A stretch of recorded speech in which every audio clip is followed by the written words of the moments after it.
Hello mate, we're back with another Ascendancy class design. However, this one is a little bit different and a little bit special. And the reason for that is to do with this post here that was released yesterday. I'm sure you guys have seen it. So because the guys at the studio are so busy, they've said that they didn't have time to get a teaser together. However, they did give us these 4 images. Now, we got a few different images just showing off kind of some of the desk stuff. Apparently there's some Easter eggs in here I'm sure that we haven't figured out. We saw some monsters, but the thing that really took our eye was this one here. And so I'm sure you guys have seen it, but the discussion amongst the community is this: it looks like a monk ascendancy. So in the background you can see there's kind of like a giant purple hand, and then there's loads and loads of candles, what look like candles surrounding this person in this cave. So we had already put together a design that wasn't totally dissimilar to the vibes that are shown off in this image.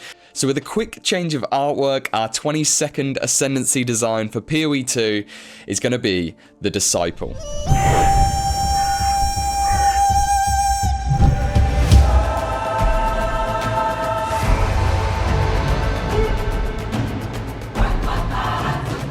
So here is a presentation screen. As you can see, there's a bit of the artwork there, and you can see the overarching structure of the tree. But before we get into the nodes, what we like to do in this series is we always start off with a concept, a little bit of lore to get us into the mood and to discuss the themes that have inspired the design. A disciple of the forbidden, they stand as a rare embodiment of long-lost martial prowess. Their mastery of combat, rooted in ancient teachings, is rivaled only by their pursuit of forbidden knowledge. It is said they have delved into blood magic, and even reached into the breach on their quest for teachings. Dangerous powers and dark arts exact a heavy toll, and the risks of corruption are ever present. The disciple heeds no warning in their pursuit of Vaal power, and as such may well succumb to its same fate. Time and toil shall tell. All right, let's look at the themes that we had. We've got Vaal, we've got corruption, curiosity, and breach. And I think curiosity is the most narrative-driven of these. It's about this character being unrelenting in being curious about where they can seek power from and not being worried about, you know, maybe some of the darker or the consequences of doing so. So let's get into the nodes. Let's start off by going up and to the left. So we've got 10% increased Vaal souls received and 10% increased max life. And then we have the Way of the Vaal. First off, I want to give a big shout out to Talkative Try. Me and him did an Ascendancy battle. It was the first Ascendancy battle that we did. And in that, he came up with a monk design called the Sanguinist. And ever since then, it has been in the back of my mind that maybe we would bring it back. So when we started thinking about this dark, sort of corrupted version of a monk, it was only right that some of the skills that he talked about in his design, which were to do with the Vaal, were going to find a new home here with a little bit of tweaking and reworking. So this was one of those. So all increases and additions to mana apply 50% of their effects to life instead. 50% of skills mana cost is instead spent as life at 150% of its value. Any skill gem attached to you that has a Vaal version transforms into it. Vaal skills gain 10% extra damage as physical damage. So it's broken into 2 halves. The top section, you are able to gain a lot more life, but you are going to be spending your life when you're using your skills. So it's a little bit of a boon for certain aspects, but it's also a bit of a drawback in that sense as well. And then on the bottom side, we've got any skill gem attached to you becomes the Vaal version of it. This is obviously quite powerful just in terms of gearing up.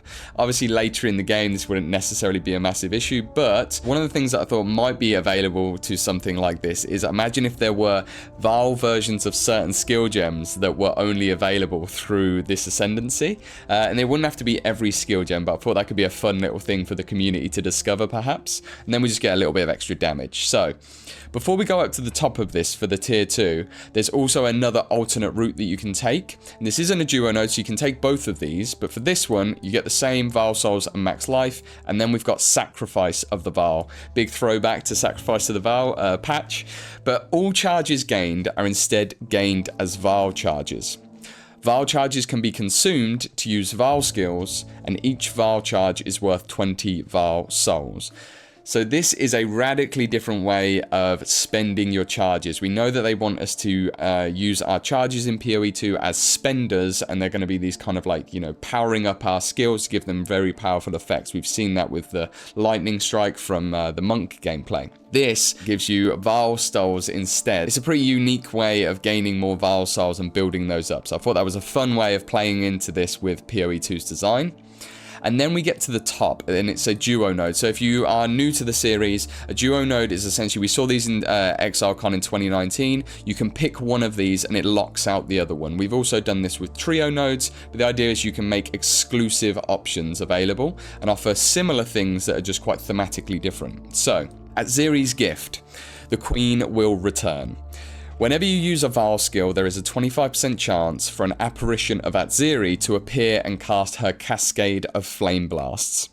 If a rare or unique enemy is nearby, then she will cast a single powerful flame blast instead. So that would be like Vaal flame blast, where it's one giant flame blast. It kind of shrinks in and does a huge ignite. Whenever Atziri's blessing occurs, gain +6 to 1 skill gem for 12 seconds. So whenever this effect triggers, you're going to be getting Atziri's blessing. And you could say, well, you're going to have this up all the time, but that's kind of the point. You're only going to be able to have one skill that is affected by this at a time. So +6 is pretty powerful. We've seen that they're being a little bit more liberal with plus to skill gems. We've seen it on the passive tree, for example. But this is going to be quite a powerful buff to one specific skill at a time. And hopefully it will just be something that you don't need to, you know, like nitpick about and stress about. Every 12 seconds it'll just cycle over as long as you're triggering this enough. And then you'll get a little powerful buff on top of the flame blast and this kind of much more gameplay oriented effect from it. On the flip side, we've got Chayula's Gift, and you can see where we're going now with this Breach element, Forbidden Knowledge, so they're interested in Breach and the Vaal. And we obviously know that in the Temple of Atzoatl, there was Breach rooms, and so there is a sort of precedent for the Vaal delving into Breach. So Chayula's Gift, the dream never ends. Gain Chayula's Vaal Breach. When using Chayula's Vaal Breach, all Breach demons will attack your enemies. So for those of you who don't know, Vaal Breach was a skill gem in PoE 1, and you could essentially summon a Breach out of nowhere. It was very useful for gaining Vaal souls, for flask charges, and sometimes for triggering on-hit effects or on-death effects like explosions.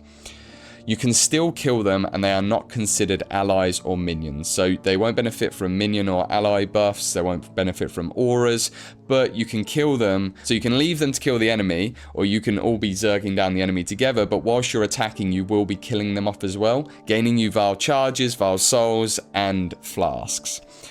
When using Chayula's Vaal Breach in the presence of a unique enemy, gain +3 to all skills. So this is similar to what we had on Atziri's Gift, but that was not necessarily conditional on being around a unique, and you gain +6. What this does is whenever you're around a boss, this is going to be giving you +3 to all your skills. So it's just a different way of gaining some damage, essentially. But also, you know, defenses, buffs, all that stuff is going to be getting plus to skills, which was cool. All right. Now let's head down, and I tell you what, we'll go left first, and we're going to get Curse Effect and Maximum Energy Shield and Life, and then we get Apocalyptic Touch. Don't tell them of the end, show them the sign. Enemies you curse are doomed for 8 seconds. Doomed enemies take 30% of the total damage dealt whilst doomed at the end of its duration. You apply a socketed curse skill on hit. So the top section, you can't apply Doomed to an already doomed enemy, so as soon as you hit them with Doomed, it's going to start counting up the damage that you deal to them in the next 8 seconds, and then at the end of it, they're going to get 30% of that. That number is a balance thing, that might need to be higher or lower, we're not sure. And then we've got the bit at the bottom, apply a socketed curse skill on hit. So let's be a bit more specific about that. It's very generally worded. And underneath in the little notes I've put, a curse skill is chosen from the top of your skill UI. So you have the power to choose which curse you're going to be applying on hit by just putting that curse gem at the top of the order of your skill UI. And then say you have a curse limit of 2, it'll be the top 2 curse skills in your skill UI. So you can control it that way. Alright, now let's move down, and we will go down to the right here, and this is kind of, if we got in a lot of maximum life on the top, we're also getting energy shield now on the bottom as well. And so you've got increased maximum energy shield and life, and then the increased effective leech, and then we get dream shell, let your world wash away. All life leech applies to energy shield at 50% rate. So this also stacks with Energy Shield Leech if you can get it. And enemies that die near you grant 1% increased maximum energy shield per power for 12 seconds. So we know that, you know, power, for example, a rare enemy has a power of 10. We're going off PoE 1 numbers here. A normal enemy has a power of 1. So the more and more enemies that you're killing is kind of like a rampage effect, but it's rampaging defensively, and you're building a bigger and bigger energy shield. Now, it will periodically just go down, and you're going to be losing this because it's not a permanent buff where as long as you keep it up, it stacks. Every instance ends after 12 seconds, so it's going to be much more gradual and wavy. And then at the bottom, all ailments on you end upon losing energy shield. So this is interesting because you might say, oh, well, that's incredibly powerful because wouldn't you just have, you know, a very small energy shield buffer, and then you're constantly getting ailment, you know, your ailments removed as long as you had the energy shield when they applied it. And that is true, but then you're losing out all of the other benefit of this node, which is about stacking maximum energy shield and leeching it. I like the idea of being able to use this defensively in different ways dependent on your build. All right, so that's Dream Shell. And then let's move over to this branch, this tier 2 branch down here. So we've got the first one, which is Blessed Grasp. Our bridge to Ascendancy built from cobble or corpse alike. Enemies' corpses are grasped by a purple hand and can be hit. So this is their corpse can be hit after they die. Once a corpse has taken half its life total again as damage, it triggers a breach pulse. All enemies touched by the breach pulse are blessed, and blessed enemies grant 50% more Vaal souls, 1% of damage leached as life and energy shield, and they take 10% increased damage. So this breach pulse is, you know, just like the breach animation that we're used to. I imagine it would be, it's not necessarily opening up a breach, but that circle of purple energy will pulse outwards, and everything it touches becomes blessed. And then you get these additional benefits. So you're gaining way more Vaal souls, and for this 1 point, you can then sort of increase your Vaal generation if you were on the other side of the tree. But if you want to double down, what can you do? So we get more maximum energy shield and maximum life. And then we get Breachwalker. Succumb to the Dream. When enemies reach low life, they create areas of breached ground that grows to 1, 2, 3, or 4 meters, depending on the rarity of the enemy. That's what those colors are showing, around them. Breached ground grows 1 meter per second, and then lasts an additional 2 seconds per meter, before shrinking 1 meter per second. So it's very wordy, but it's quite simple. So depending on the rarity of the enemy you kill, let's say you kill a rare enemy, so you're going to get some breach ground that, like a breach, is going to open up and leave sort of this purple ground beneath it within the circle. It's going to grow for 3 seconds, up to 3 meters. Then double that, it's going to stay there for 6 seconds, and then it's going to take 3 seconds to shrink back down to nothing. So it's just a gradual, I'm sure there's probably a better way to word this, but, you know, this is the best I could come up with in the time. All right, then we've got the next part of this. So Breach Ground deals 8% of your life and energy shield as physical damage per second. And Breach Ground inflicts Blessed and also applies to blessed enemies. So there's a lot going on in this node, I appreciate that. But it's a fun one, and so I just wanted to roll with it. Breach Ground is dealing 8% of your life and energy shield as physical damage. That's pretty simple. That number, again, might need to go up or down, but it's essentially rewarding you for stacking life and energy shield, which is, you know, whether that's energy shield coming from Dream Shell or that's life coming from Way of the Vaal. Then we've got this element of the blessed enemies from the previous node, anyone affected by blessed. They're going to be affected by blessed if they're on this ground, but then also any blessed enemy that isn't on this ground is also going to be taking that damage, that 8% of your life and energy shield. So there's a way to kind of like spread that damage, but also like bring in extra things from the blessed node, and you're going to be applying bless more. Whilst you are on Breach Ground, your rings have 25% increased effect of modifiers, and you are considered on Breach Ground whilst in breaches. So this last section here, you know, it's maybe like it doesn't need to be here, but it just felt so thematic to bringing that idea of breach rings and the fact that they would have double effects when you're in a breach. And I like the idea of bringing that into an Ascendancy. And, you know, it just opened up some interesting itemization things where you might look at a ring for this Ascendancy and go, oh, actually that ring would be amazing on this because I'm getting this extra, you know, 25% of it, which, you know, hits a break point or does something for me that I couldn't get otherwise.